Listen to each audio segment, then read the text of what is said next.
제가 그 국회의원으로서 저 개인적인 얘기를 말씀을 드리면은 현재 바이든 정부가 들어서면서 가장 첫 번째 핵심은 아마 코로나19 극복일 겁니다. 그것을 국제와 공조하면서 극복해 가는 것이 될 것 같고, 미중 관계에서는 경쟁과 제한된 협조라고 저는 보고 있습니다. 경쟁 관계를 군사라든가 안보, 기술, 경제, 가치에 대한 경쟁은 지속하면서 제한된 협조, 그러니까 보건이라든가 기후라든가 이런 것들에 대해서는 제한된 협조가 될 걸로 봅니다.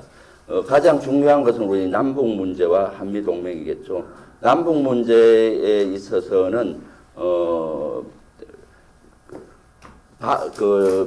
트럼프 대통령 때 탑다운 방식에서 이제 바텀업으로 가겠죠. 그래서 촘촘한 의사결정을 하면서 남북 문제를 풀어갈 걸로 봅니다. 그렇지만은 조금 전에 말씀했던 그 김 원장님이 얘기했던 대북에 저도 동일하는데 오바마 정부의 연장선상에서 전략적인 인내를 북한의 비핵화 전략으로 하지 않겠느냐라고 많은 분들이 예측하는데 저는 거기에는 생각이 다릅니다. 오바마 정부의 전략적인 인내는 아마 하지 않을 겁니다. 왜냐하면은 2008년도 오바마 정부가 들어섰을 때는 북한의 핵과 ICBM, 이 본토를 위협할 수 있는 미사일의 고도화를 한 10년으로 봤었습니다. 그러니까 2018년이 됐을 때 되기 때문에 시간이 많았죠, 한 10년은. 그래서 전략적 인내가 가능했던 것 같고, 2016년도에 트럼프 정부가 들어왔을 때는 2018년도에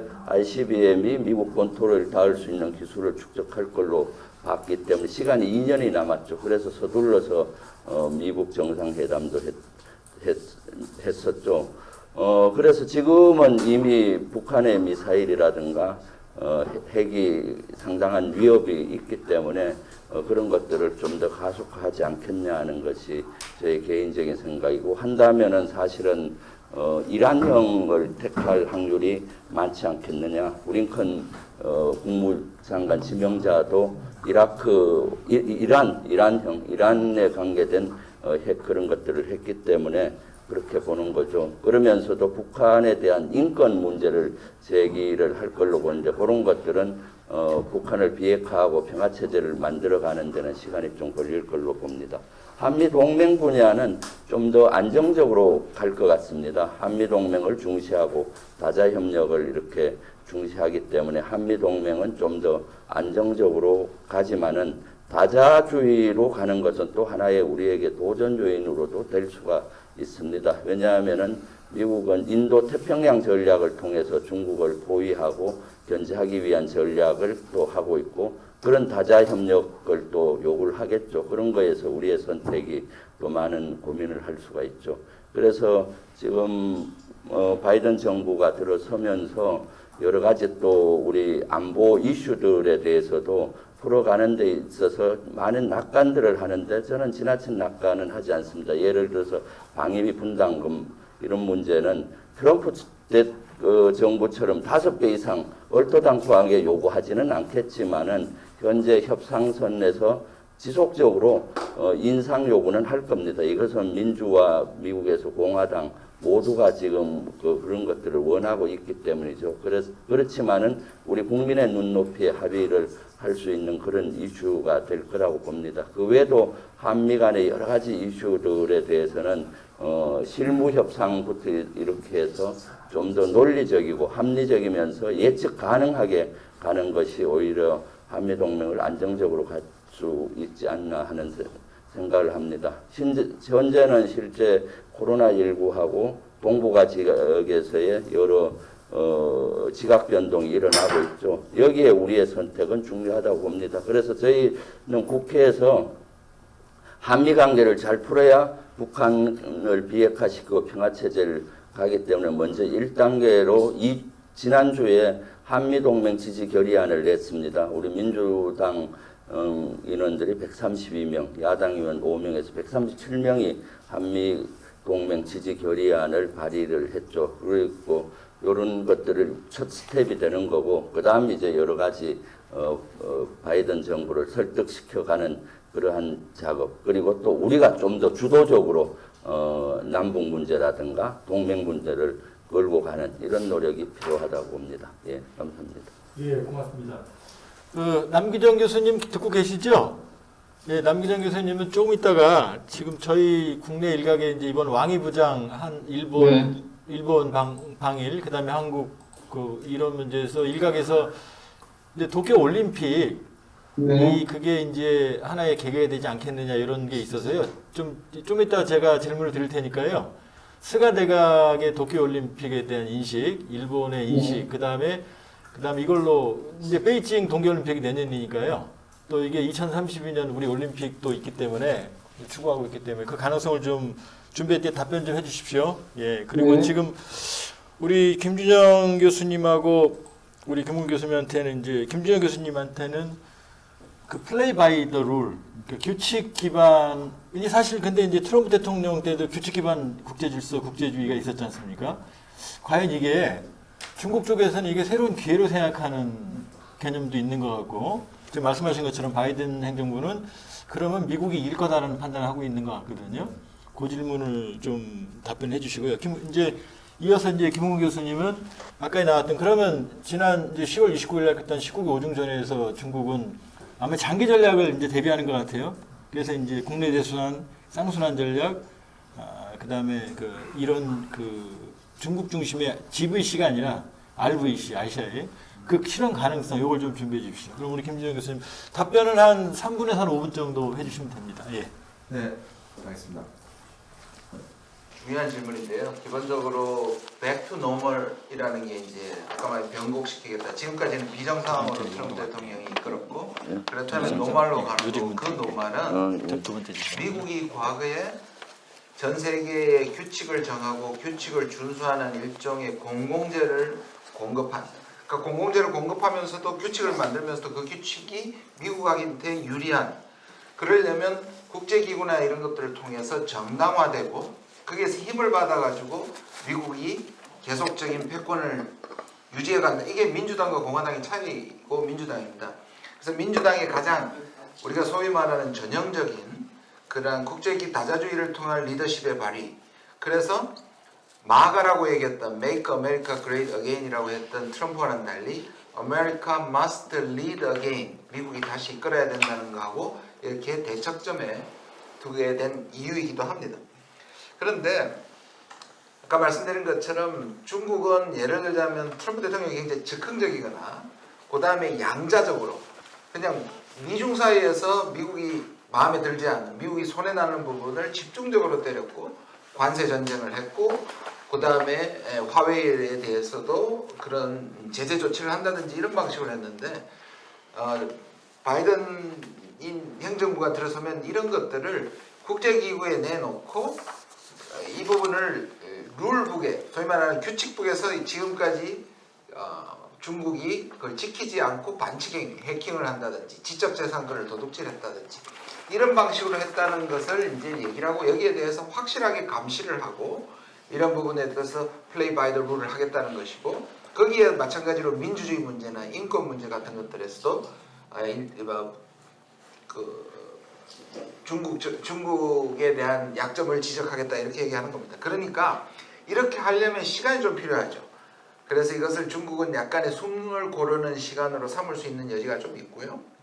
그런데 이제 나중에 혹시 말씀할 드릴 기회가 있을지 모르겠지만 첨단 기술 분야는 미래의 패권이 달려있다는 아주 긴급한 소위 말하는 urgent한 사안이기 때문에 바로 저는 화웨이를 비롯한 이 부분의 압박은 아마 바로 할 거라고 저는 보고요.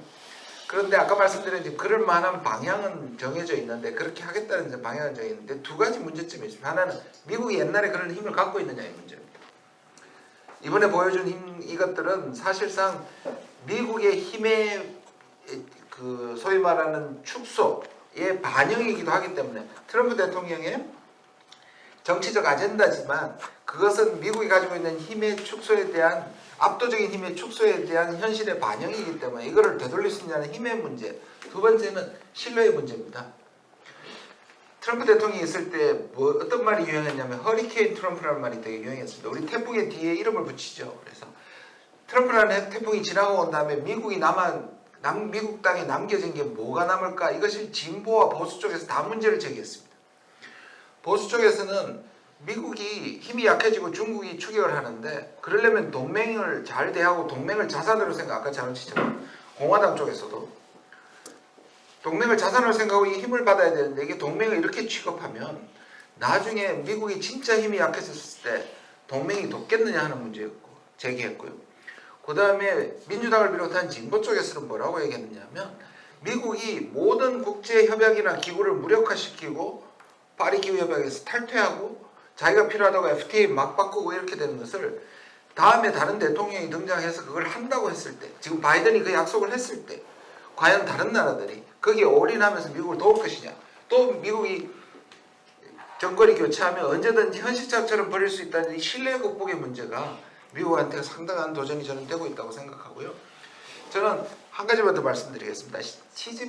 아까 우리 김홍준 교수가 잘 말씀을 했는데 소위 말해서 미국은 펀치 게임을 하고 있고 중국은 맷집 게임을 하고 있다 이렇게 표현이 되는데요. 미중이 서로 지금 동등한 경쟁을 패권 경쟁을 하고 있는 것이 아니라 미국이 이렇게 때리면 중국은 그만큼만 대받는 맷집 게임을 하고 있습니다. 그리고 그 맷집 게임을 길게 하면 중국은 미국을 앞설 수 있다. 견디면 이긴다. 이것이 기본적인 전략이라면 거기에서 저는 시진핑 RCEP 지난 다음에 시주석이 CPTPP에 우리도 참여할 수 있다는 건 굉장히 중요한 시그널이라고 저는 생각합니다. 중국 쪽에서는 일방적으로 바깥에서 미국에서 양자적으로 얻어맞는 것보다는 오히려 국제기구 안에 들어가서 중국도 국제기구의 자유주의 국제질서를 수호하고 기후협약 이런 것에서 협력하겠다고 했기 때문에 오히려 기구에 들어가면 미국으로서부터는 압박이나 이 정도를 약화시킬 수 있다는 계산이 좀 있고 시간을 벌 수 있다고 생각하는 것 같습니다. 그런 점에서 있고요. 그리고 바이든 쪽에서 아까 우리 사령관님께서도 말씀하셨지만 보건하고 기후하고 한 가지 더 있습니다. 북한 문제는 중국하고 협력하겠다고 했기 때문에 이 부분이 중국은 하나의 어떤 숨고르기의 완충지대가 될 수 있는 측면이 있다고 생각합니다. 예, 고맙습니다. 다만 이제 그런 선별적 협력과 선별적 경쟁이 얼마나 실현 가능할지는 여전히 그렇습니다. 이 물음표라고 볼 수 있겠고요. 이제 지금 저는 이제 미국 대선에 사람들이 신경을 쓸 때 전 중국을 봤어요. 과연 중국이 어떻게 준비하고 있는지. 그래서 저는 10월 29일 날 끝난 19개 5중 전에 공부를 많이 했거든요. 그래서 거기서 그 중국의 대응이 과연 가능한지 실현 가능한지. 예. 거기 어떻게 좀 평가 좀 해주시는지 말씀해 주십시오. 예. 2018년 그 여름 이후로 이제 미중 전략 경쟁이 대단히 구조적이고 이것이 그 아주 장기간 끌 수밖에 없는 그런 경쟁이 될 것이라는 내부의 판단이 있은 이후에 중국은 그동안 계속 이제 이것에 대해서 어떻게 대응해야 될지에 대한 준비를 해왔다고 봅니다. 그것이 이제 가시화된 것이 바로 제19차 당대회 오중전에서 쌍순환 전략으로 지금 나온 것인데요.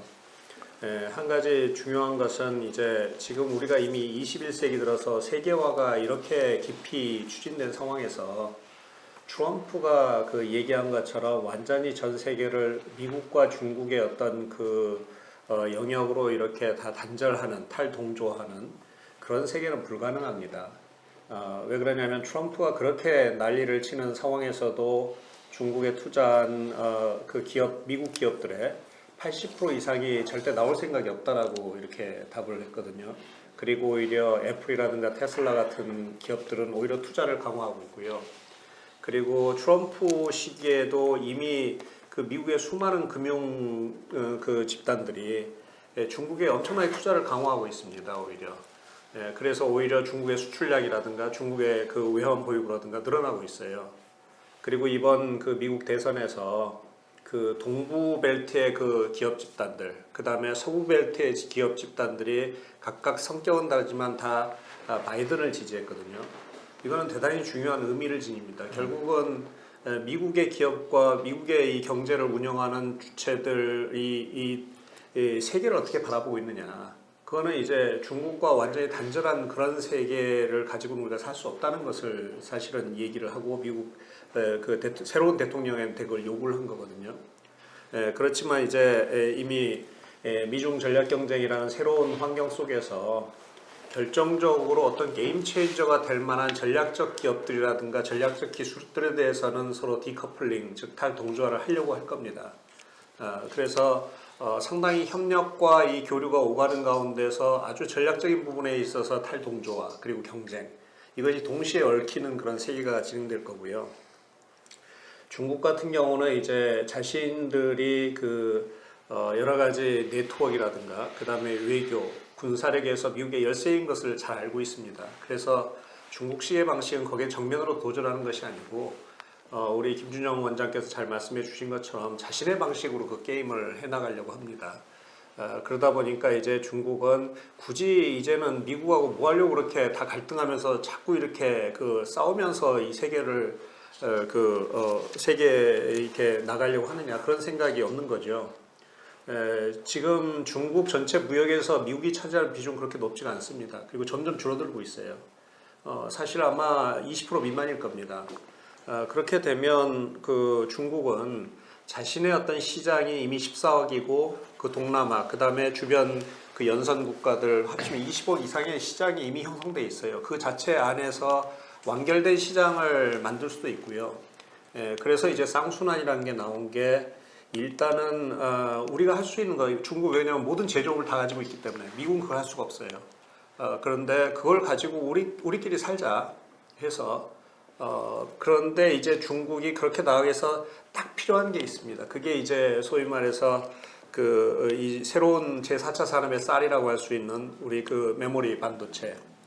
그거를 이제 미국이 주 생산하는 국가가 세계 분업 체계상 한국의 삼성과 SK 하이닉스, 그 다음에 대만의 반도체 회사, 바로 이런 데가 이제 이렇게 생산하는데 대만은 미국의 압력에 의해서 이제 중단을 했죠. 그러니까 남은 것은 한국의 삼성과 SK 하이닉스인데 그 공급을 받지 않으면 중국이 어떻게 그런 고도의 어떤 4차 산업혁명들을 진행시키겠습니까? 그래서 중국의 모든 지금 초점은 이 한국과의 관계 개선 그리고 바로 이런 그리고 한국 그다음에 일본까지만 묶으면 사실은 중국이 필요한 웬만한 고기술이라든가 이것들은 다 지금 그게 가능해지는 상황입니다. 그리고 중국이 아마 5년 내지 10년만 지나면 자신들이 필요로 하는 고기술들을 거의 획득할 가능성이 크다라고 스스로 판단하고 있기 때문에 지금 현재로서는 그 지역 RBC라고 아까 말씀하신 그것을 잘 엮기만 한다면 국내의 엄청난 시장과 더불어서 자신들이 필요로 하는 어떤 산업 그리고 기술들을 가질 수 있기 때문에 중국은 미중 전략 경쟁에서 결코 뒤지지 않는다. 그리고 버티면 우리가 이긴다라는 생각을 중국이 가지고 있는 것 같아요. 물론 이제 중국 내부가 여전히 많은 이제 내부의 부채 문제라든가 빈부격차라든가 수많은 문제점들을 가지고 있죠. 그렇지만 우리가 예상했던 것보다 훨씬 더 시진핑 체제에 대한 중국 내부의 지지도는 대단히 높습니다. 그것은 중국 내부에서 조사한 것이 아니라 하버드라든가 미국 세계 유수의 기관들이 최근 여러 가지 경로를 통해서 했는데 결과가 거의 비슷해요. 90% 이상의 지지를 갖고 있습니다. 그러니까 대단히 안정된 국내 체제를 바탕으로 해서 조금 불편하긴 하지만 그런 이제 자체 RBC를 이제 점점 완성해 가면서 올해 꾸준히 자신들이 가지고 있는 강점들, 즉 전체 완결된 제조업부터 모든 게 다 있잖아요. 그걸 바탕으로 해서 이제 이 게임을 진행해 나간다면 오히려 결국 누가 세계의 사람들의 마음을 살 것인가, 누가 실질적으로 도움을 줄 수 있을 것인가, 이런 것들을 보면 오히려 중국의 운영성이 훨씬 높거든요. 그래서 중국은 그런 게임을 해나가겠다는 생각이 바로 쌍순환 전략에 나타나는 거고, 그런 의미에서 한국과 중국의 관계는 대단히 중요한 중국의 가장 핵심적인 전략적인 지금 지역이 되고 있는 겁니다. 예, 지금 우리 김준영 교수님이 이제 2분만 시간을 달라고 왜냐하면 이제 미국의 말씀하시죠. 반응, 이 생각에 대한 미국의 반응 잠깐 말씀드린 이 부분에 마스크 벗고 말씀하세요. 말씀드리는 게 좋을 것 같아서 그렇습니다. 말씀하신 것처럼 중국이 하나의 완결된 소위 말하는 이제 세 가지 초이스가 있죠. GVC라고 원래 세계 그 가치 사슬로 돌아가는 거는 옛날로 돌아가는 것이고요. 이제 트럼프가 했던 극단적인 것은 도메스틱 밸류 체인으로 이제 완결을 이루는 것이고 그 사이에 있는 것이 지역을 묶는다는 게 리저널 밸류 체인인데요. 말씀하신 것처럼 중국이 오히려 이걸 뭐하고 잘 비교하냐면 일본이 우리를 사실상 그 밸류 체인을 때렸지 않습니까? 그 수출 규제를 했는데 우리가 생각보다 훨씬 더 빨리 그것을 우리가 굴복할 줄 알았는데 빨리 채워 넣었습니다. 그래서 중국도 그 예가 미국이 밸류 체인을 건드리고 아까 말씀하신 것처럼 TSMC라는 대만을 완전히 돌아서게 됐고 만약에 미국이 중국을 완전히 하기 위해서는 이제 삼성과 SK를 기본적으로 이제 나중에는 할 수도 있는 가능성이 지금 있긴 한데요. 그런데 그 미국의 일부에서는 이렇게 얘기합니다. 중국이 그동안 아까 그래서 제가 플레이 바이 더 룰인데 중국을 이 첨단 기술은 특히 5G나 4차 산업은 1, 2년만 늦어도 도저히 따라갈 수 없게 되기 때문에 지금 중국의 화웨이가 가장 앞선 그러니까 그런 것을 몇 개를 때리고 막아버리면 중국의 따라오는 속도 자체가 딜레이가 되면 다시는 따라올 수 없다는 게 기본적인 미국의 전략이라는 거 하나. 두 번째, 첨단 기술은 지금 말씀하신 것처럼 하나의 완결을 이룰 수 있는데 시간을 주면 문제는 중국의 전체의 식량이나 기본적인 우리가 말하는 의식주를 해결하는 부분이 오히려 중국의 아킬레스건이 될 수 있다는 부분을 지적합니다. 예, 역시 관점에 따라서 차이가. 제 의견이 꼭 그렇다는 얘기는 아니고 예, 미국 시각을요. 예, 미국 시각을 말씀해 감사드립니다. 남 교수님 준비되셨어요? 네. 예, 그러면 이제 사실 여기에 이어서는 사실은 요 얘기를 덧붙여주면 좋겠네요. 과연 일본 왕위가 왔듯이 지금 중국이 목말라하는 첨단 기술 분야, 그러니까 중국의 RVC 지역 리저널 밸류 체인을 만들려면 사실 한국하고 일본의 도움이 필요하거든요. 그럼 이제 올림픽 얘기도 해주시면서 과연 일본과 중국의 그런 가능성이 있나, 협력 가능성이. 네. 예, 뭐 저 개인적으로는 좀 회의적으로 봅니다만 말씀 좀 해주십시오. 덧붙여서. 예, 감사합니다. 지금 얘기 굉장히 재밌게 듣고 있고요. 한 가지 중일 관계 얘기 들어가기 전에 좀 말씀드리고 싶은 거는 전 뭐 두 분한테 굉장히 많이 배우고 있는데 미중 관계를 이렇게 스포츠로 여러 사람들이 비유를 하는데 오늘은 뭐 펀치와 맷집으로 이렇게 비유를 해주셨어요. 근데 이게 저는 약간 마라톤 경기 같은 느낌도 듭니다. 여러 사람이 하는 마라톤 경기 중에서 선두 그룹을 유지하고 있다가 선두 그룹의 선두 1, 2등이 서로 견제를 하다가 하나가 지금 뛰쳐나가려고 했던 건데 뛰쳐나간 1등이 뒤를 돌아보니까 2등 자리가 쫓아오지 않는 거죠. 그 그룹 안에 지금 여전히 있는 상황을 발견을 하고 아차 싶어서 다시 돌아오고 있는 거 아닌가 싶습니다. 그래서 지금 어떻게 보면은 이 그룹이라고 하는 게 지금 여러 가지 연합 작동하면서 조합을 이루어가면서 이렇게 갈 가능성이 있다라고 하는 생각이 들고요. 일본도 그런 생각을 하고 있는 건 아닌가 이렇게 생각이 듭니다. 일본이 이 지금 미중 관계를 보는 시각도요. 지금 중국의 대일 또는 뭐 대한국 정책에 대해서는 김문경 선생님께서 말씀을 많이 해주셨고 저도 상당한 부분 동감을 하는데요. 많은 분들이 아마 일본이 중국에 대해서 굉장히 미일 동맹을 중심으로 해서 중국을 압박하는 그런 정책을 피고 있는 것처럼 많이들 보시는데 아베 시기에 그런 시기가 좀 있긴 있었죠. 그렇지만 이미 아베 시기부터 제가 보기에는 2016년 정도부터 그런 것 같은데 2016년, 17년에도 뭐 인도 파시픽 이런 것들을 얘기를 했지만 약간 레토릭 같은 것들이 좀 있었고요. 사실은 전략이라고 얘기했다가 구상으로 빠졌고 지금 제가 오늘 발제한 부분에서는 거의 전략이나 구상이란 말을 쓰지 않습니다. 지금 이제 자유롭고 개방적인 인도 파시픽을 실현시킨다라고 하는 정도로 풀어서 얘기하고 있는 것이어서 중국과의 관계는 상당히 지금 풀어서 관리하려고 하고 있고 개선하려고 하는 노력들을 하고 있습니다. 그런데 이런 움직임이 사실은 아베 시기에도 있었다는 거죠.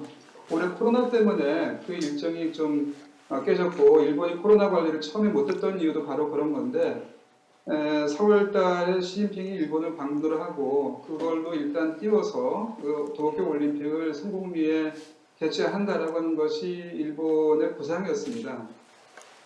근데 그게 안 돼서 지금 그 지연됐지만 여전히 일본은 그 생각을 가지고 있는 것 같고 그 올해 들어서 그리고 코로나 시기를 거치면서 그리고 대선을 거치면서 그 생각은 더 확고해진 것 같습니다. 그런 이 움직임이라고 하는 거를 제가 스가 시기에 들어와서도 여전히 있다라고 하는 걸 아까 슬라이드에서도 말씀드렸고요. 그 왕이방일은 그런 의미에서 일본은 그렇게 활용을 하고 싶었을 것 같습니다. 그 관계 개선의 어떤 그 스타트로 삼아 보고 싶었을 것이고, 스가 많이 아시겠지만 스가 내각의 뒤에 마크 실력자로 가장 큰 영향력을 미치고 있는 현재 가장 큰 영향을 미치고 있는 니카이 간사장이라고 하는 사람이 뭐 차이나 스쿨 또는 신중파라고도 얘기되어지는 사람이고 물론 이제 신한파라고도 얘기되어지는 사람인데 그 사람이 있어서 상당한 정도로 이런 그 방향으로 이끌어가고 있는 게 지금의 현실인 것 같습니다. 물론 그 이유는 아까 제가 말씀드린 것처럼 일본 국내 정치에서도 사실은 별로 지금 실적 낼 게 별로 없습니다. 일본에서. 그렇기 때문에 외교에서 좀 실적을 내볼 수 있다고 생각하지만 외교에서도 일본이 주도해서 뭘 만들기는 어렵고 일본이 지금 스가 내각이 유일하게 지금 희망을 걸고 있는 것은 지금 도쿄 올림픽이라고 생각이 드는데 도쿄 올림픽은 국내적인 성과이기도 하지만 국내적으로 보여주는 성과이기도 하지만 이거는 성공시키려면은 외교가 역시 중요한 것이죠. 그래서 중국 한국, 북한이라고 하는 이웃 국가들과의 관계 개선이라고 하는 것은 도쿄 올림픽을 성공시키려면 필수적인 요건입니다. 그렇기 때문에 이걸 다지려고 하는 움직임이 일본 안에 있다고 보여지고요. 그게 이번에 그 왕이가 왔었을 때도 상당한 정도 그런 의사가 서로 간에 확인이 된 것 같습니다. 그런데 그 마지막에 그 모태기 외상하고 왕이 외상하고의 그 이 기자회견에서 약간의 그 해프닝은 아닐지 모르겠습니다만은 조금 이렇게 그 분위기가 싸해지는 분위기가 있었는데 그 먼저 간단하게 이제 모태기 외상이 이른바 센카쿠 문제, 디아오이타오 문제를 살짝 얘기를 하면서 일본의 입장을 설명을 했다 이렇게 얘기를 했습니다. 그거를 받아서 왕이 부장이 일본이 의심되는 일본의 선박들이 의심되는 행동을 하고 있다. 그거에 대한 대응일 뿐이기 때문에 일본이 관리해 주길 바란다. 이런 식으로 발언을 했습니다. 그런데 이거에 대해서 지금 일본 자민당의 외교 부에서 지금 약간 그 문제시 삼고 있고 들끓고 있는 상황인 것 같거든요.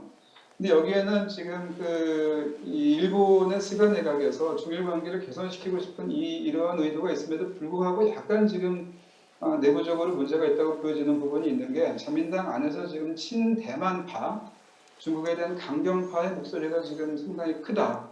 그래서 아까 말씀드린 것처럼 자민당 안에서 이 스가가 운영해 나가기 위해서는 이들을 내치고는 갈 수 없는 상황이고 그래서 방위장관에도 이 아베 친동생이라고 하는 이 기시 노부오를 임명했던 겁니다. 근데 기시 노부오 그 사람이 이른바 그 친대만파의 그 깃발을 들고 있는 사람이어서 이 내각 안에 이런 사람이 있다라고 하는 게 지금 상당히 이 걸림돌이 될 수도 있겠다. 그래서 이 지난번에 홍콩 문제 있을 때부터 자민당 안에서도 계속 뭐 시진핑이 온다 하더라도 받지 말아야 된다 이런 강경한 목소리가 일본 안에 있었기 때문에 그러한 것이 아마 중국에도 전달이 되었기 때문에 왕이도 좀 세게 발언할 수밖에 없었을 것이고 이 세게 발언한 것이 일본 안에서 또 이렇게 문제를 지금 야기하고 있는 부분이 있다.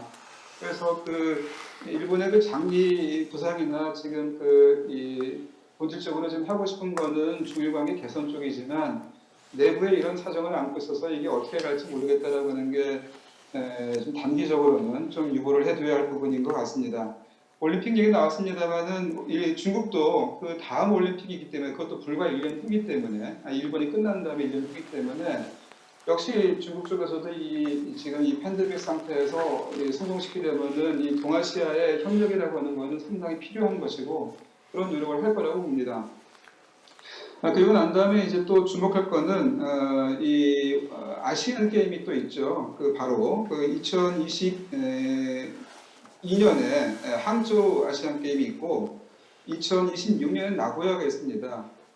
우리가 지금 2032년에 서울 평양 올림픽을 제안하고 있는데 저는 조금 동아시아에서 이런 협력적인 이 메가 이벤트, 스포츠 메가 이벤트가 이렇게 협력적인 방향으로 간다고 한다면은 2030년에 평양 올림픽을 평양 아시안 게임을 한번 제안해 보는 것도 어떨까 하는 생각이 들기도 합니다. 그래서 그러한 방향으로 계속 이렇게 모멘텀을 유지해 나가는 그러한 노력도 좀 해봤으면 좋겠고요. 일본에서 약간 좀 왕위가 오버한 측면이 있지만 기본적으로 중국도 일본과의 관계를 관리하고자 한다, 개선하려고 한다라고 하는 게 베이스에 있다고 생각되고 그 점을 염두에 두면서 한국이 중일 관계를 생각해야 되지 않을까. 그리고 아까 말씀드렸습니다만 한중일 FTA 이야기를 스가 총리가 했다라고 하는 것을 중국 외교부가 받아가지고 얘기를 했습니다. 그러니까 이러한 움직임이 있다라고 하는 것도 염두에 두고 중일 관계 속에서 한국의 외교를 구상해야 되지 않을까 생각합니다. 예, 남 교수님 다음번 질문은요. 원래 이제 한국이나 일본이나 미국 말을 안 듣는 일이 딱 하나 있습니다. 국내 정치랑 연계되면 미국이나 중국말 안 듣거든요. 그래서 과연 스가 내각이 한일 관계 개선을 시도한다고 해도 미국 국내 정치나 국내 여론이 영향을 미칠 거거든요. 그래서 스가 내각의 한일 관계 개선에 대한 융통성, 그 다음에 여유 공간이 얼마나 되는지, 또 현재 미국 국내 여론이 일본 여론이 어떤지 준비해 주시고요. 예, 이제 김병주 의원님께는 이 질문을 드릴 텐데요. 지금 여기 지금 유튜브로도 질문이 많이 있습니다. 그래서 관계된 건데, 전시약자권 환수 문제가 민감하지 않습니까? 예. 그래서 그 문제를 여쭐 거고요. 그 전에 잠깐만 제가 유튜브 질문이 왔으니까 두 분한테 미리 좀 드리면, 자, 김준영 원장님께 대한 질문은 준비를 좀 해주세요. 지금 종전선언 얘기입니다. 전시약 정권이 한국에게 없는 대통령에게 주어지지 않은 70년이었는데 의회에서 종전 계란이 채택되면 대한민국 자주권 문제를 어떻게 이해하면 좋을까요? 질문이고요. 김은규 교수님은 미중 경쟁 과정에서 주한미군 제주정 한미동맹의 위기가 국가 존망의 위기로 갈 수 있다고 언급하셨는데 예상되는 시나리오와 한국 정부의 대응 전략은 어떻게 될 것으로 예상하는지요? 이렇게 질문이 왔고요.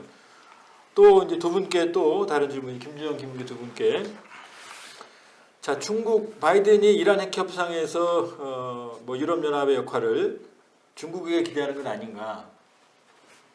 트럼프 정부 북핵 문제를 중국 문제로 보고 압박했는데 바이든에서 중국의 협조를 구하는 조건으로 가는 것 같다. 질문자 얘기입니다. 그러면 중국에게 키를 넘겨주는 딜레마에 빠질 위험은 없겠는지 이렇게 질문이 왔습니다. 준비 좀 해주시고요.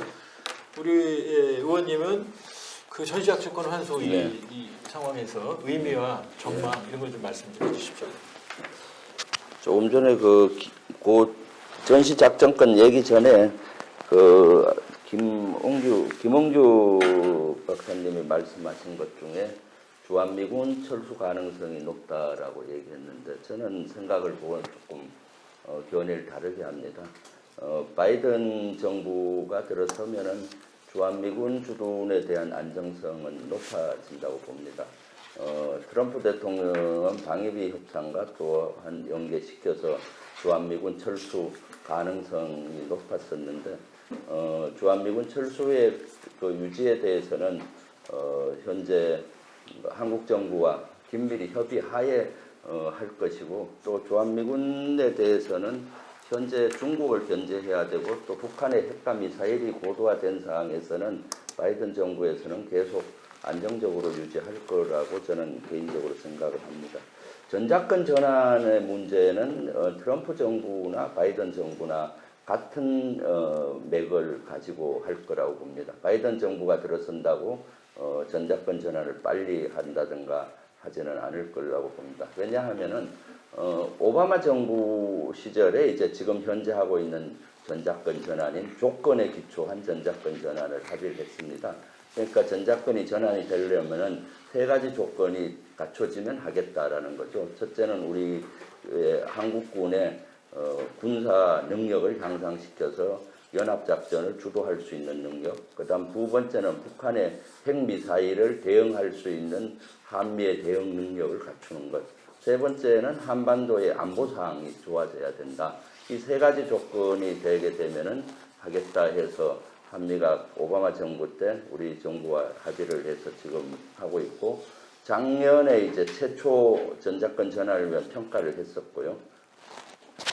전작권 전환을 위한 평가를 했었고, 올해 하려고 하다가 코로나19로 인해서 못했습니다. 그래서 내년에 중간 평가가 계획이 되어 있는데, 바이든 정부가 들어서게 되면은 이러한 절차를 강조를 할 것입니다. 그렇기 때문에 그런 절차에 따라서 하게 되겠죠. 그렇게 되면은 훨씬 더 현재 있는 한미연합사령관 에브람스 사령관의 의견을 전폭적으로 지지하고 들을 겁니다. 그런 절차로 가는 거기 때문에 트럼프 정부나 현재 바이든 정부나 그 큰 변화는 없을 걸로 보입니다. 그 다음 전작권 전환에 대해서 사실은 우리가 조금 이해를 정확히 해야 될 게 좀 있습니다. 연합 방위 체계에 대한 이해가 많이 부족한 경우가 있죠.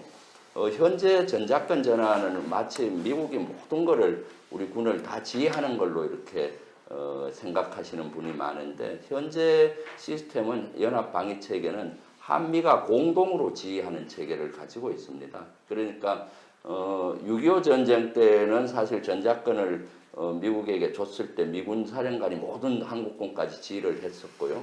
그래서 유엔 사령관이 지휘했는데, 78년도에 한미연합사가 창설이 되면서 한미연합사는 동수로 미군과 한국군을 편성을 해서 전시가 되면 한국군과 미군을 연합사령부에서 지휘한다.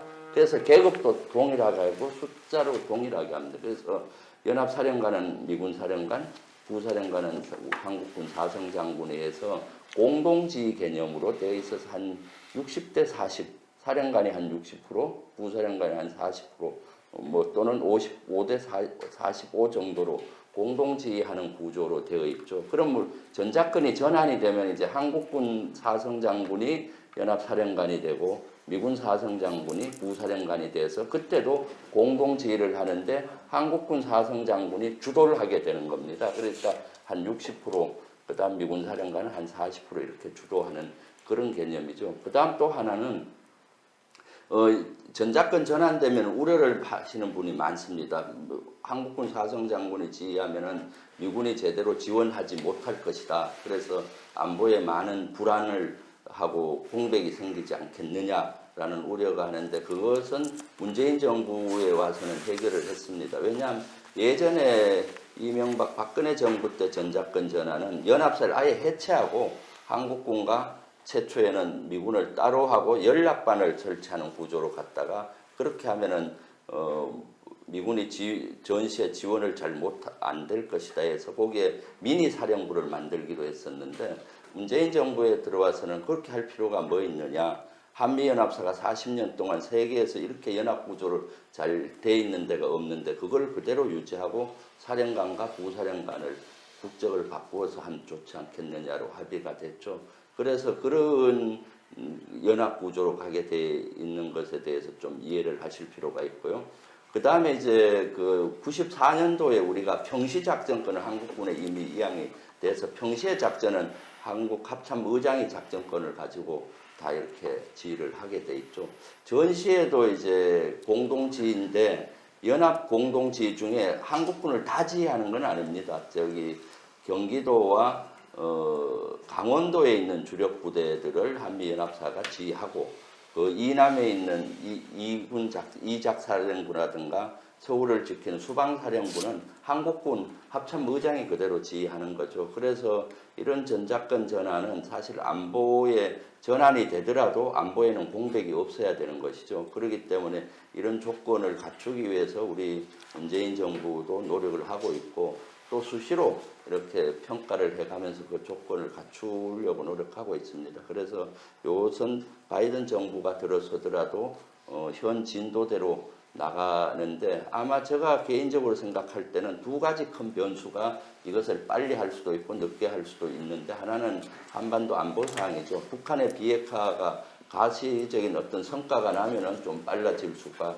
있는 것이 하나의 조건이고, 또 하나는 미국은 항상 중국을 바라보고 있는 거죠. 중국을 보면서 한반도를 보기 때문에 미중 간의 패권, 어떤 중국의 위협 이런 것들이 갑자기 높아지면은 또 느려질 수도 있는 것이고, 물론 그거와 연관은 없지만은 미국의 속내 속에서는 그런 것도 있을 겁니다. 그래서 한반도 안보 사항을 그래서 어떻게든 북한을 빨리 비핵화시키면서 평화체제로 가게 되면은 전작권 전환도 빨리 전환이 될 수 있다, 이렇게 볼 수가 있습니다. 예, 고맙습니다. 점점 심도 있는 얘기가 진행이 되는 것 같은데요.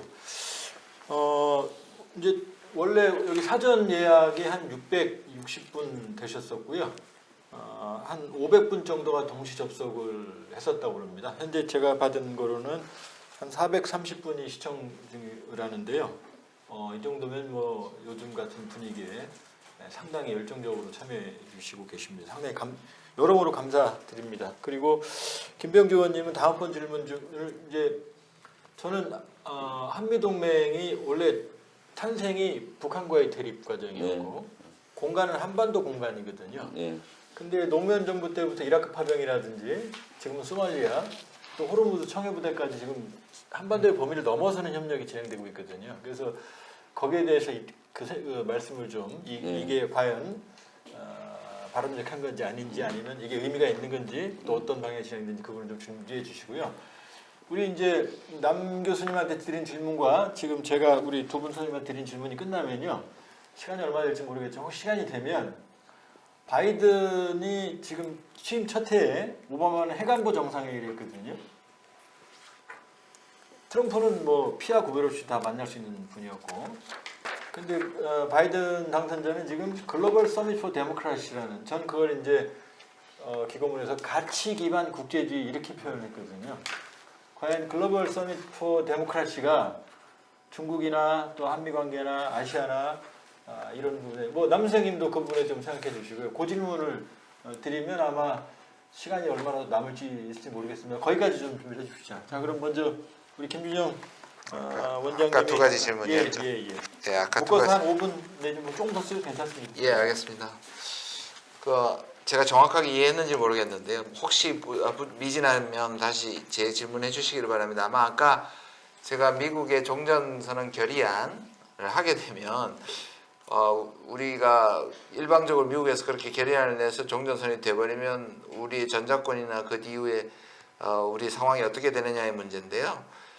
결의안은 그냥 의회에서 그냥 발표하는 것이고 구속할 수 있는 힘이 없습니다. 근데 이게 왜 중요하냐면 그 종전선언에 대한 비판, 왜 문재인 정부는 종전선언에 집착하는가, 이 문제에 대해서 제가 좀 해명해야 될 부분이 있기 때문에 그 부분을 분명히 말씀드리겠습니다. 기억하시겠지만 2018년 6월 12일 싱가포르 회담이 성사되는 그 전후에서 나왔던 얘기가 북미가 합의를 잘하면 우리 대통령이 가서 남북미 종전선언을 한다. 그리고 그 더 나아가서 그러면 이 정전협상 대상국이었던 중국을 포함시키느냐 안 포함시키느냐 가지고 굉장히 뭐랄까요, 즐거운 고민을 했던 것을 기억하실 겁니다. 자, 그것은 일단 종전선언은 정치적 선언인 거고요. 나중에 이것을 구속시키는 평화협정이나 갈 수 있는 전 단계로서의 정치적 선언이 있고, 이것을 하나의 평화협정의 일부로서 법적 구속력이 있는 종전선언을 할 수도 있기 때문에 그 사이에 여러 형태가 있다는 걸 말씀을 드리고요.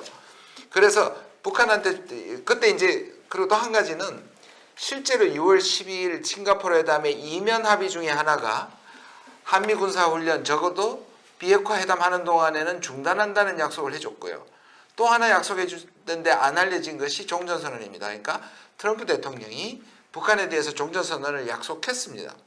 근데 사실 그 이후에 이 종전선언은 미국의 내부에서도 종전선언을 하게 되면 북한이 주한미군 철수에 빌미로 사용할 것에 대한 우려 때문에 반대가 있었고, 그래서 트럼프 대통령이 이걸 밀고 나가지 못했기 때문에 싱가포르 회담 이후에서 긴 교착 상황이 바로 종전선언 때문에 일어났던 겁니다. 이 문제가 잘 풀렸더라면 큰 문제가 되지 않았을 텐데요. 그럼 지금 왜 이게 나오느냐 하면, 지금 전체적으로 교착 상황이고 북한이 사실상 그 개성 연락 사무소라든지 우리 이 공무원 피격이라는 이런 문제가 계속 발생하고 있는 상황에서 또 아까 말씀드린 것처럼 바이든 정부가 들어서면 교체기에 많은 시간이 흘러버릴 텐데 그리고 미국의 자누치가 아까 말씀하신 것처럼 내부적인 문제 때문에 북한 문제가 뒷순위로 가게 되면 이 모멘텀, 동력을 잃어버리기 때문에 대통령께서 하나의 정치적 선언이고 종전선언도 일종의 단계론이 있을 수 있습니다. 그러니까 우리가 일방적으로 종전선언에 대한 제의를 하고 한미가 종전선언에서 공조를 하고 북한이 나중에 다시 비핵화 과정에서 나와서 뭔가를 내게 되면 그것과 교환하는 의미로서의 모멘텀과 준비 단계로서의 종전선언을 생각하시면 지금의 그 비판은 상당히 왜곡되거나 지나치다는 부분을 꼭 얘기해 주셨으면 좋겠고 생각해 주셨으면 좋겠고요. 두 번째 질문은 바이든의 이란 만약 이란 핵협상을 모델로 하게 되고 그렇게 모델을 하면 EU의 협력을 끌어냈던 것이 JCPOA라는 이란 핵협정에 중요한 역할을 했던 것이 사실이고 지적하신 것처럼 그렇게 되면 바이든이 협력할 그걸 모델을 그대로 가져온다면 아마 그 EU의 협력을 이끌어내는 것이 아마 중국이 될 수 있을 텐데 중국에게 오히려 키를 넘겨주면 중국이 북한의 배후에서 오히려 이 전체 한반도 평화 프로세스를 중국식으로 이끌어갈 수 있지 않느냐는 우려를 하신 것 같습니다. 그 우려가 전혀 좀 가능성이 없다고는 생각하지 않지만 지금 바이든이 생각하는 중국과 바이든이 생각하는 EU의 역할은 좀 다릅니다. 바이든이 중국을 생각하는 것은 북한에 대한 압박의 레버리지를 사용하라는 부분에 가깝습니다. 그러니까 오바마 때 사실상 중국이 왜 북한을 계속 제어하지 못하느냐는 끊임없이 압박을 했었습니다. 그러니까 미국은 전략적인 일을 하면서도 중국이 북한에게 압력을 행사해 주기를 바랬던 것이 오바마 8년이기 때문에 기본적으로는 이 구도를 갖고 있습니다. 근데 저는 그렇게 됐을 때 과연 그때 문제점이 뭐였냐면 중국이 북한에 대한 비핵화의 시간표와 중국도 북한의 비핵화를 원하지만 중국의 북한 비핵화 시간표는 장기적인 거죠. 그리고 무리를 하지 않는다는 거기 때문에 이 시간표가 맞지 않고 또 하나는 중국이 북한에 대한 레버리지를 미국이 너무 과장하고 있었다. 그러니까 중국이 북한을 스탑할 수 있는 힘이 있다고 사실상 오판을 했던 부분이 있기 때문에 이 부분을 그대로 가져올 수는 저는 없다고 생각을 합니다. 그렇지만 지금 최근에는 북중 관계가 좋아지고 있고 또 중국이 상대적으로 그때보다는 북한에 대한 레버리지가 있는 상황에서 오히려 바이든이 처음에 했던 압박의 중국의 카드가 아니고 오히려 중국이 중재를 하고 북한의 도발을 좀 하지 못하게 만드는 설득하는 레버리지를 사용한다면 저는 좋게 작동할 수 있으리라고 생각합니다. 예, 고맙습니다. 이어서 우리 김웅 교수님 시간이 없으니까 제가 정리는 안 하겠습니다. 예. 저한테 주어진 질문이 이제 미중 전략 경쟁 과정에서 이제 주한미군 조정이 있을 수 있고 한미 동맹 위기가 올 수 있다라고 이렇게 말씀드린 것은 그 트럼프를 우리가 경험하면서 그런 위기 의식을 크게 느낀 겁니다. 그리고 바이든 행정부가 들어서면서 이제 한미 동맹을 중시하고 또 한국이 그 소위 말하는 미국 중심의 국제 질서에서 차지하는 그 위상이라는 게 대단히 중요합니다. 그런 차원에서 우리 김병주 대장께서 얘기한 것처럼 그렇게 과도하게 주한미군을 철수시킨다든가 한미 동맹을 위기로 몰고 가려고 하지는 않겠죠. 그렇지만 이제 그 아까도 말씀드렸던 대로 미국 내부의 국내 정치 상황이 사실 간단치 않고 4년 후에 그 과연 어떤 일이 벌어질지에 대해서도 우리가 확신할 수가 없는 상황입니다. 그것은 우리의 기대와는 또 다른 그 전개가 충분히 가능하고요. 그다음 미국의 폴을 보면 그 미국의 젊은 사람으로 갈수록 그 소위 말한 그 샌더스라든가 워런이 얘기했던 어떤 굳이 왜 우리가 그 주한미군이나 혹은 해외에 이런 미군들을 운용해야 되느냐는 것에 대한 반감 혹은 반대 의견들이 대단히 강합니다. 그리고 오히려 그들이 이제 점점 주류를 차지하고 있고 그런 차원에서 트럼프가 얘기했던 것은 오히려 그들의 이제 그런 열망과 현재 미국이 가지고 있는 스스로의 어떤 그 자체의 능력에 대한 어떤 한계 이것을 반영하고 있는 거죠. 그래서 그런 것들을 우리가 고려할 때 단순히 우리가 기존에 가져왔던 우리의 생각과 관습 혹은 사고 혹은 희망사항을 그대로 가져가는 것은 어렵고요. 그런 모든 것에 대한 준비를 우리가 해야겠다라는 생각을 지금 하는 거고, 그리고 남북한 관계에 있어서는 두 가지 아주 심각한 문제가 있습니다. 첫 번째는 신뢰 결핍 문제가 있고요. 두 번째는 안보 불안에 상호 시달리고 있는 거죠. 그래서 신뢰 결핍은 그건 뭐 우리가 협정을 맺는다고 조약을 맺는다고 해결될 수 있는 건 아닙니다. 왜 그러냐면 북한 같은 경우도 이 국제 정치가 가지고 있는 악마성을 아주 절실하게 느끼고 있는 약소국으로서 어떻게든 이 강대국에서 살아남아야겠다는 것을 아주 오랫동안 체화한 그런 형태의 외교를 하고 있기 때문에 그 결코 더군다나 전쟁까지가 지치는 상황 속에서 남북한 간에 단순한 어떤 몇 차례 이런 걸로 신뢰가 쌓인다고 하는 것은 제가 보기에는 불가능하고요. 그렇다면 결국은 우리가 할 수 있는 것은 안보 불안을 해소하는 건데, 우리는 자꾸 이제 북한 보고 니네가 비핵화라면 우리 안보 불안이 해소된다라고 얘기를 합니다. 근데 북한의 입장에서는 비핵화라면 자신의 안보 불안이 엄청나게 늘어나는 거죠. 그래서 이것은 해결할 수 있는 상황이 아닙니다. 더군다나 그 미중 전략 경쟁의 이 상황 속에서 북한으로서 얼마나 두렵겠습니까? 그런 차원에서 보면 북한은 계속 핵을 고집하려고 할 거고요. 그렇다면 이제 문제는 한국이 어떻게 스스로 내 스스로 미군이 없는 상황에서 스스로 자신의 자유를 지킬 수 있는 그런 어떤 안보적 역량을 확보하느냐가 제가 보기에는 그 답입니다. 그거에 대한 우리가 답을 낼 수가 없다면 우리 한국도 어떤 주도적인 어떤 대북 정책을 사실 시행하기가 어렵고요. 그래서 남북한이 상호 안보적인 안정성을 획득한 가운데 거기에서 공존에 합의하고 그다음 교류와 협력을 통해서 신뢰를 쌓고 그다음 단계로 넘어가는 게 이제 우리가 현재로서는 할 수 있는 일입니다. 그래서 그걸 위해서는 현재 그러면 우리가 아까 제가 말씀드린 대로 북한은 이미 우리가 도저히 방어할 수 없는 그런 경지까지 사실은 지금 그 군사적 역량을 확보시켰습니다. 비대칭 전략에 있어서. 그렇다면 우리가 할 수 있는 건 결국은 공포의 균형을 우리가 추구하는 길밖에 없고, 그렇다고 우리가 핵을 보유할 수는 없는 문제고, 그렇다면 핵을 보유하지 않은 상황에서 어떻게 북한에 대한 공포의 균형을 우리가 어느 정도 확보하느냐, 그리고 이것을 확보해야만이 우리가 외교적인 그 차원에서 우리의 스스로의 그 어떤 자율성이랄까요? 그리고 공간들을 훨씬 넓힐 수 있는 겁니다. 그래서 이거에 대한 이제 보다 근본적인 고민들을 이제는 우리가 해야 되지 않을까 그런 생각을 해봤습니다. 그래서 여기서는 좀 다 말씀드리긴 좀 그렇긴 하지만 어찌됐든 그런 고민들을 이제 차기 적어도 정부는 답을 내줘야겠다 그런 생각을 해봤습니다. 예, 그 지금 두 분이 재밌는 포인트를 그 살짝 짚어주셨어요. 바이든이나 워렌 같은 민주당 내 좌파들, 지금 미셸 플러너의 전 국방부 차관이 국방부 장관 내정이 거의 확실시되는데 민주당 내 좌파들이 반대하고 있다, 이런 보도도 있습니다. 결국 지금 두 분은 물론 이제 김웅 교수님은 북핵이라는 위협에 놓인 그 주한미군 자산의 소중함 때문에 지를 수도 있다는 얘기도 하셨지만, 두 분 다 미국 내 결국 좌파들은 이제 복지 쪽에 예산을 써야 되니까요. 아마 그런 차원에서 그 감군 가능성을 말씀을 하신 건가요? 일단은 그 미국의 전체적인 자신의 국력에 대비해서 이제 어떻게 투사하는 것을 이제 그 비용을 줄이느냐가 주요한 관심이 지금 될 거고요, 현실적으로. 그다음에 두 번째로는 이제 아까도 말씀드렸던 대로 군 전략의 차원에서 한쪽에 너무 집중돼 있는 지금 현재의 미군의 그 배치 구도가 대중 정책에 있어서 일단 취약성을 드러내고 있다. 그러니까 이게 조정이 불가피하다라는 것이고요.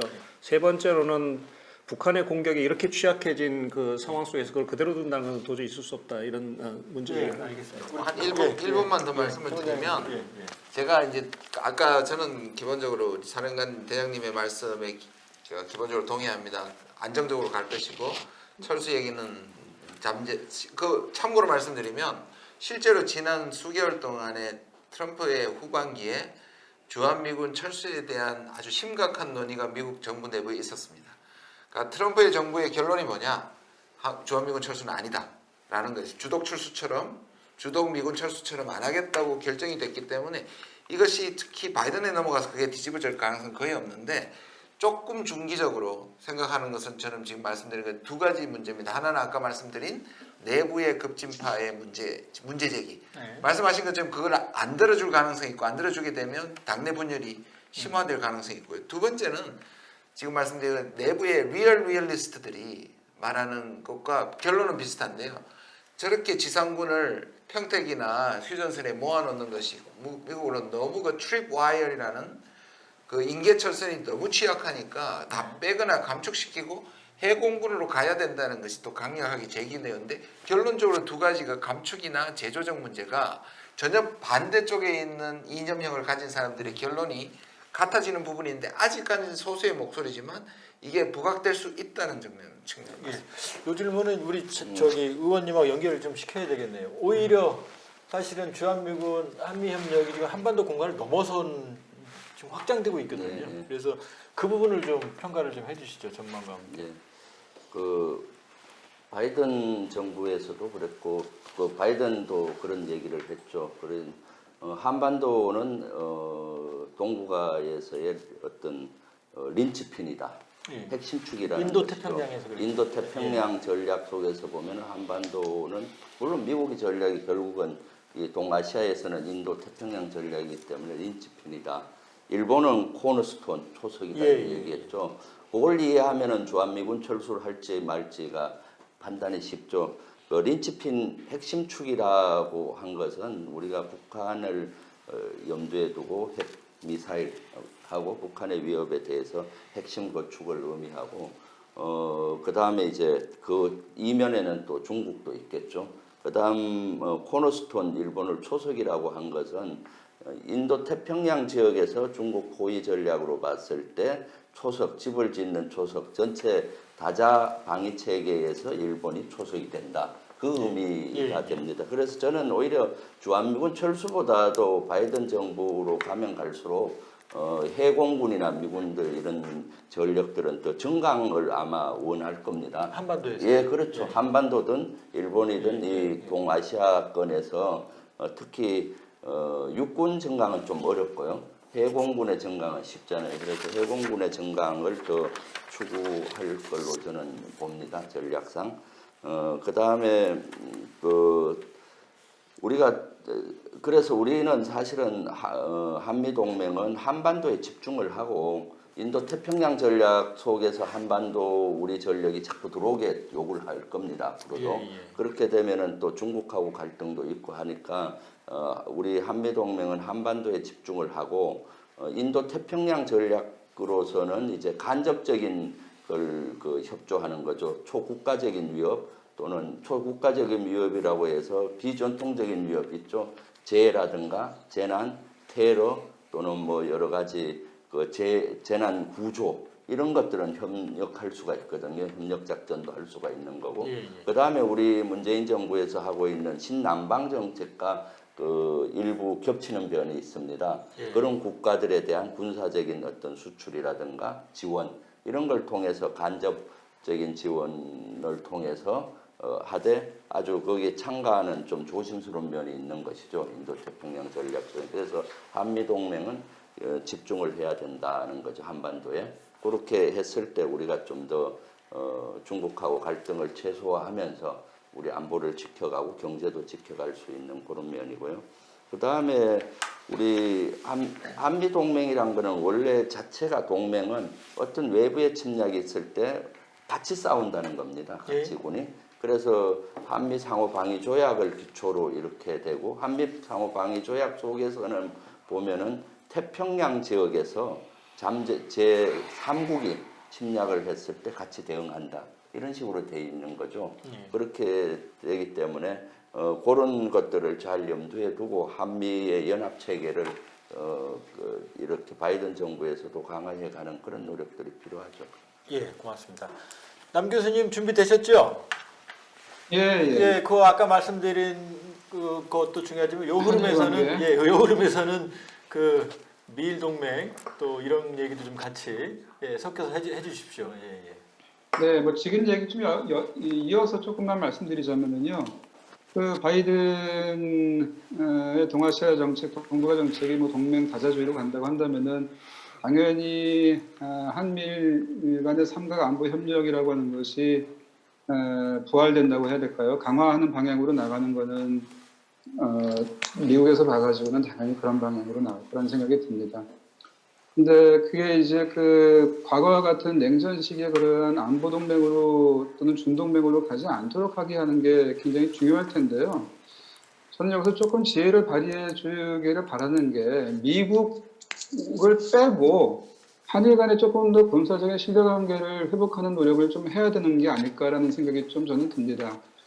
그 얘기는 뭐냐면은 이 아베와는 다른 방향으로 갈 거라고 하는 예측을 하면서도 아베 관성이라고 하는 게 있어서 지금 올해 지금 특히 이제 논의되고 있는 거는 이지스 어쇼 배치의 그 포기 대신에 그 적기지 공격 능력을 갖겠다라고 하는 그런 얘기들이 있는 거거든요. 근데 이게 어떤 의미에서는 일본의 이 뭐랄까요, 안보 역할이라든지 또는 자유의 역할이라고 하는 게 방치되어 있기 때문에, 그러니까 일본이 독자적인 능력을 갖겠다라고 하는 방향으로 가고 있기 때문에 이런 문제가 발생한다고 저는 봅니다. 그걸 주장했던 고노 당시 방위상은 이 문제는 그 한국의 양해를 받을 일도 아니다, 뭐 이런 식으로 얘기를 했던 거고요. 그러니까 일본 안에 이런 움직임이 있다라고 하는 거를 좀 알고 이런 거를 관리하는 방향에서의 어떤 뭐 신뢰 구축이나 관계 또는 교류 같은 것도 좀 필요하지 않을까. 그간에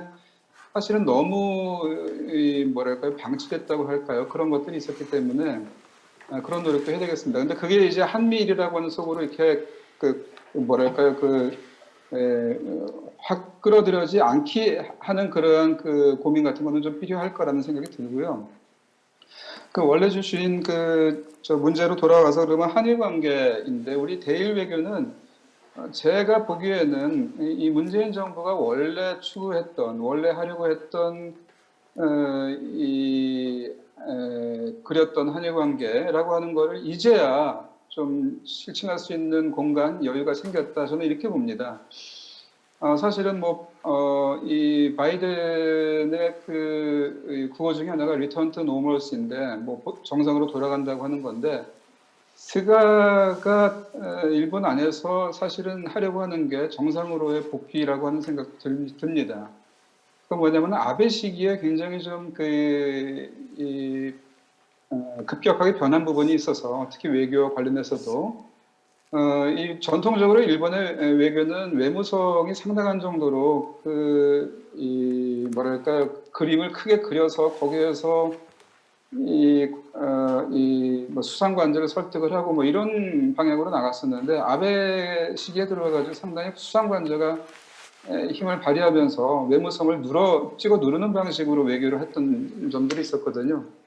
근데 그거에 대해서 일본 안에서 조금씩 반발이 나오고 아베에 대한 비판이 나오기 시작했던 겁니다. 그래서 외무성이 다시 역할을 하는 방향으로의 변화라고 하는 것이 지금 보이고 있고, 그게 이제 일본의 한일 간에도 그러한 루트가 뚫려서 지금 한일 간에 여러 가지 왕래들이 있는 거로 저는 이해를 합니다. 근데 많은 분들이 지금 최근에 그러한 왕래라고 하는 것이 이제 한국의 변화라고 하는 걸로 지금 이해하고 있지만, 저는 먼저 일본의 변화가 있었고 그 변화가 있었기 때문에 한국이 원래 하려고 했던 것이 지금 이루어지고 있다, 이렇게 보는 게 맞다고 저는 봅니다. 그동안에도 우리가 여러 가지 제안을 가지고 일본 쪽에 문을 두드려 왔는데 일본의 아베 특히 수상관제는 듣지도 않겠다라고 하는 그런 태도였기 때문에 하지 못했던 것들이 있었던 거거든요. 근데 일본이 이제 듣겠다라고 하니까 그러면 한번 얘기를 해보자 그래가지고 지금 가고 있는 게 지금의 모습인 것 같습니다. 그래서 말씀드리고 싶은 거는 일본 안에서 그러한 변화가 있다. 그리고 사실은 일본의 국민들도 지금 아베의 그러한 일방주의적인 외교에 지쳐 있고, 한일 관계에서도 너무 그렇게 나가는 거에 대해서는 좀 문제가 있다고 보는 사람들이 있고요. 제가 최근에 인터넷으로 들어가서 보고 있는 거는, 재밌는 거는, 스가가 열심히 그걸 막으려고 했음에도 불구하고 어쩔 수 없이 지금 아베 시기에 그 개인적인 스캔들 문제가 불거져 나오고 있어서 거기에 대한 조사들이 지금 이루어지고 있습니다. 근데 과거 같으면은 보이지 않았던 그런 댓글들이 많이 보이고 있어요. 아베에 대한 굉장히 원색적인 비난들입니다. 그러니까 이런 것들이 있는 상황에서는 스가는 좀 아베와는 선을 긋겠다라고 하는 방향으로 나갈 가능성이 지금 보인다라고 하는 것도 염두에 두고 한일 관계를 운영할 필요가 있겠다, 이렇게 생각됩니다. 그래서 조금 아까 처음 말씀드린 것처럼 우리가 원래 하고자 했던 그런 대일 외교의 가능성이 보인다라고 하는 건데, 예컨대 국정 과제에서도 우리가 설정했던 것은 일본과의 사이에 위안부 문제가 있지만은 그래도 그 동북아시아의 평화 번영을 위해서 일본과의 협력이 필요하다라고 하는 기조가 있었고 또 이 오히려 박근혜 정부 때 사라졌던 그 말들을 그 우리 이 문재인 정부 들어가지고 외교 백선니까 거기에서도 이제 부활시켰던 부분들이 있었거든요. 그 관계를 배려하면서. 그러니까 이러한 방식으로 일본에 접근하는 것이 지금 이제 비로소 가능해졌다라고 하는 것을 봤을 때는 좀 우리한테 기회가 있겠다. 근데 그럼에도 불구하고 일본 쪽에서는 이 한계가 있을 겁니다. 그 예컨대 위안부 문제와 관련해 가지고 2015년 합의는 어떻게 할 거냐라고 하는 게 일본 쪽의 마지노선일 거고, 그 다음에 배상 현금화 문제와 관련해 가지고는 이게 배상이라고 하는 걸로 돼서는 65년 체제가 무너지는 거기 때문에 좀 곤란하다 이런 입장이 있을 겁니다. 근데 이 부분에 대해서 이제 아까 제가 말씀드린 것처럼 우리가 피해자 중심의 접근이라고 하는 원칙을 접지 않고도, 그러니까 그 원칙을 확인하면서도 현실적으로 풀 수 있는 여러 가지 방법들이 있습니다. 현실적인 약간의 공학적인 방법입니다만 그러한 방법들이 충분히 있습니다. 그러니까 그런 여지가 지금 생겼기 때문에 우리가 트라이 해볼 수 있는 건데요.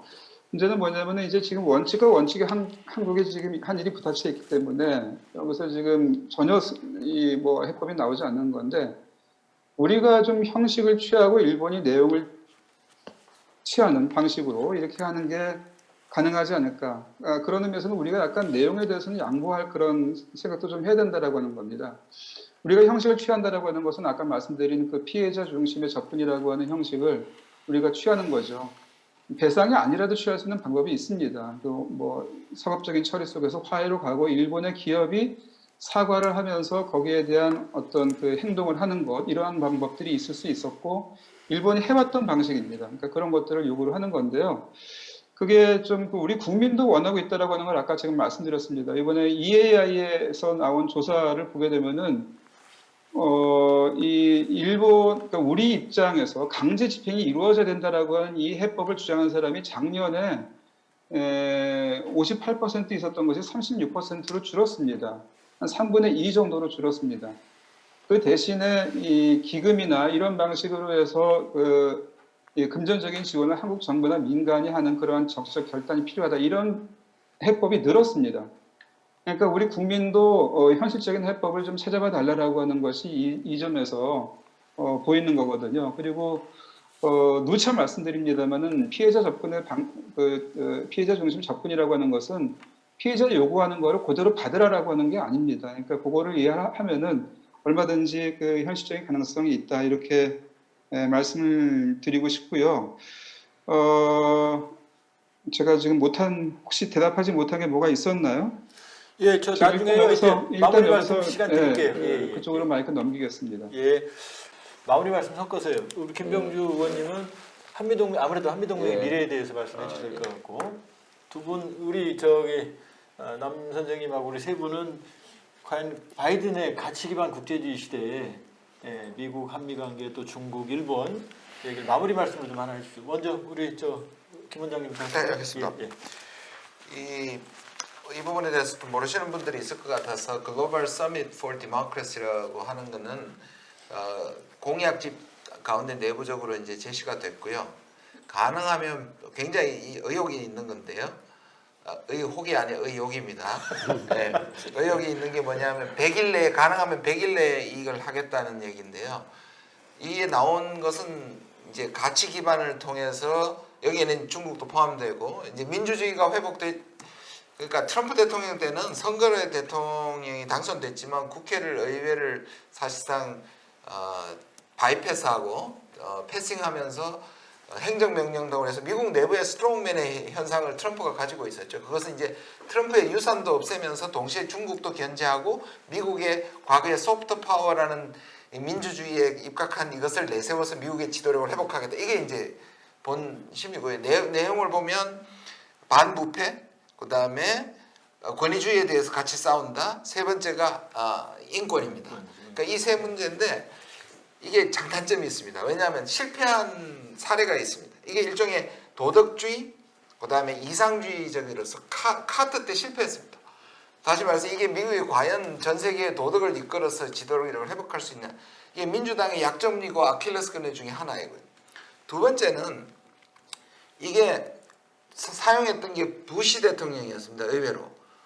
조지 W. 부시가 레짐 체인지를 할 때 독재자들이나 스트롱맨들을 바꿔버리면 이라크 전쟁이 바로 이런 방식으로 가기 때문에 만약에 이 문제가 심각하게 등장해서 이걸 오히려 대중봉쇄라든지 스트롱맨들에게 뭐 전 세계 스트롱맨들이 깔렸으니까요. 그렇게 될 경우에 오히려 미국의 입지가 작아질 수 있기 때문에 이에 대한 우려들을 하고 있기 때문에 저는 가치 기반이나 룰 기반을 다시 하는 거죠. 이게 근본주의적이나 도덕주의로 흘러서는 미국이 다른 국가의 그 데모크라시를 바꾼다는 생각까지 나면 굉장히 위험하다고 보여집니다. 예, 요 시간이 없으면 제가 좀 그 김홍주 선생님 하기 전에 좀 끼어들면 이제 같이 그러니까 서밋 포 데모크라시 네. 하면서 그 세 가지가요. 제가 읽었을 때 반부패가 미국의 부패가 아니고 권위주의 국가 지도자들의 반부패. 네, 그렇죠. 그다음에 권위주의 국가로 중국을 집어서 권위주의 국가로 해놨어요. 그다음 인권도 지금 중국이거든요. 그러면 김 교수님 제가 보기에는 글로벌 서밋 포 데모크라시에 중국이 초청 안 될 수도 있거든요. 어떻게 생각하세요? 마무리 말씀 포함해서. 예, 그 트럼프의 외교 정책이 하도 그 소위 말하는 우리가 생각하는 그 글로벌 스탠더드와는 전혀 다른 방향으로 전개가 됐었고, 그다음에 이제 이것이 국제적으로 오히려 고립되는 결과를 이제 낳았다라는 문제 의식, 그 반성에서 이제 이런 얘기가 일단은 또 강조된 것 같습니다. 바이든이 지난 Foreign Affairs에서 이제 썼던 글 속에서 가장 강조했던 게 또 이 부분이기도 하고, 예, 그런데 역사적으로 보면 어떤 특정 국가가 그 이상주의라든가 도덕주의 혹은 정의를 내세우고 정책을 했을 때 그게 가장 잔인한 결과를 낳았습니다. 그래서 사실은 오히려 선한 뜻과는 다르게 결과는 오히려 가장 참담한 결과를 낳는 경우가 대단히 많았기 때문에 이것도 우리 김준영 교수가 잘 지적한 것 같습니다. 그런데 우리 한국의 입장에서는 고민이 뭐냐면 한국과 같은 중견국가가 과연 이런 가치라든가 어떤 이념을 외교정책 행동의 준칙으로 내세울 수 있는가라는 근본적인 고민입니다. 왜 그러냐면 현실적으로 아까 말씀하셨던 중국을 포함해서 아마도 세계의 절반 이상의 국가들이 그 국가들을 적으로 돌리거나 그 국가들을 소외시키는 그런 외교를 우리가 할 여력이 있는가라는 근본적인 문제입니다. 그래서 우리는 민주주의를 사랑하고 자랑스럽게 생각하죠. 우리는 자유를 희망하고 갈구하고 그건 우리가 국내적으로 열심히 배양하고 우리가 지켜야 될 겁니다. 그런데 그것을 우리 대외 정책의 준칙으로 삼아서 하는 것은 그것은 제가 보기에는 지나치게 과도하고 우리의 실질적인 능력과 우리가 할 수 있는 공간들을 줄여나가는 겁니다. 우리는 적극적으로 미국이 글로벌 서밋 포 디모크라시에 초청을 하면 우리는 아주 기쁘게 참여할 수 있죠. 그렇지만 그것을 우리의 외교의 어떤 기준으로 삼아서 다른 국가들을 배척하거나 하는 것은 우리가 또 다른 문제다라는 말씀을 드리고 싶습니다. 예, 우리 네. 김 의원님, 예. 한미동맹의 미래에 대해서 말씀드리면 한미동맹은 현재도 중요하고 미래도 저는 중요하다고 가치 동맹이기도 하죠. 중요하다고 봅니다. 왜냐하면은 현재 한미동맹은 단순히 우리 북한에 대응하는 동맹만이 아니라 북한에 대응하고 있잖아요. 그래서 핵 미사일에 대한 대응, 또 북한을 비핵화시키면서 한반도 평화 프로세스를 하기 위해서는 한미동맹이 아주 견고하고 잘 됐을 때 갈 수가 있는 거죠. 또 하나는 주변국의 위협이 점점 증가되고 있습니다. 사실 중국이 군사 대국화가 되고 서해를 내해하는 군사적으로 점점 군사활동이 많아지고 있고요. 러시아도 동해 지역에서의 군사활동을 점점 늘려가고 있습니다. 일본도 헌법 개정을 통해서 또 군사 대국화로 가고 또 동해안에서 영향력을 높이기 위한 군사활동을 많이 하고 있기 때문에 미래에 한미동맹이 견고했을 때 동북아에서의 우리 안정까지도 책임질 수 있는 거죠. 그리고 그러면서도 우리 군사력을 키워서 거기에서 우리의 안전을 보장해야 되고 그리고 저는 한미동맹의 미래는 앞으로 분야를 좀 확장할 필요가 있다고 봅니다. 현재 한미동맹은 군사동맹 위주로 되어 있죠. 그런데 좀 더 확장해서 경제동맹, 기술동맹, 가치동맹으로 확장할 필요가 있죠. 경제적인 동맹 관계로 가게 되면 우리가 수출이나 수입에서 훨씬 더 유리해지고 또 기술 수준의 미국이 세계 최고의 수준이죠. 그래서 기술 공유 이런 것들도 기술 동맹으로 가면은 훨씬 더 국익에 도움이 되고 또 민주주의의 가치와 시장 경제제 가치 등 이런 가치 중심적으로도 동맹을 확대해 간다면은 우리 앞으로 미래 우리 국가의 생존과 번영에 도움이 될 겁니다. 그럼에도 불구하고 저는 항상 우리 동북아에서 우리 대한민국은 수레의 두 바퀴에 저는 비유합니다. 잘 생존과 번영이 가기 위해서는 한쪽 바퀴는 한미동맹의 견고한 바퀴고 한쪽은 주변국과 잘 지내야 되는 바퀴죠. 그 중에 하나라도 바퀴가 삐거덕거리면 정상적으로 가기 어렵죠. 그래서 한미동맹을 기반으로 해서 주변국가도 잘 굴러갈 수 있는 관계를 유지하는 지혜가 필요하다고 봅니다. 예, 고맙습니다. 남 교수님 마무리 발언 한 3분 내외, 4분 내에 해주십시오. 예, 3번이요. 예. 네, 지금 그 주신 주제와 관련해 가지고 하나고 저 나름대로 마무리를 하겠습니다. 하나를. 지금 가치 외교 관련해 가지고는 저는 이렇게 좀 봅니다. 가치 외교라고 했을 때 우리가 너무 민주주의와 인권의 문제로만 보고 있는 건 아닌가 하는 생각이 듭니다. 아까 그 잔우지 그 발제의 마지막 부분에 좀 그 주목할 필요가 있다고 보는데요. 그동안에 그 우리의 대북 정책이 너무나 대북 제재에만 기대해 왔다. 그러면서 하는 말이 휴먼 디멘전이라고 하는 말을 하더라고요.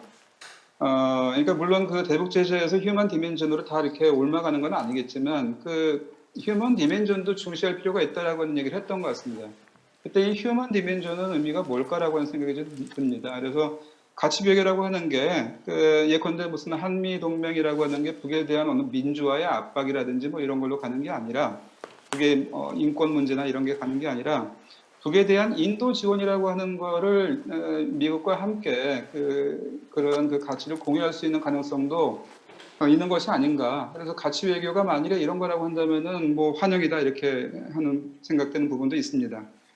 그러니까 마지막으로 오늘 전체적으로 저 나름대로 좀 랩업 하자면은 대략의 합의사항 중에 하나가 전략적 인내로 돌아가지는 않는다. 그러면서 이란 방식과 같은 그런 방식이 취해질 가능성이 있다.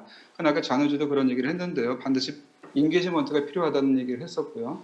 근데 문제는 뭐냐면 이럴 경우에 시간이 좀 걸린다라고 하는 문제죠. 아까 그 김주영 선생님도 지적해 주신 것 같습니다. 이 시간을 어떻게 견디냐라고 하는 문제가 있는데요. 저는 그런 의미에서는 북미 관계만 너무 이거를 갖다 몰아놓지 말고 북일 관계가 할 수 있는 부분이 있다라고 하는 것.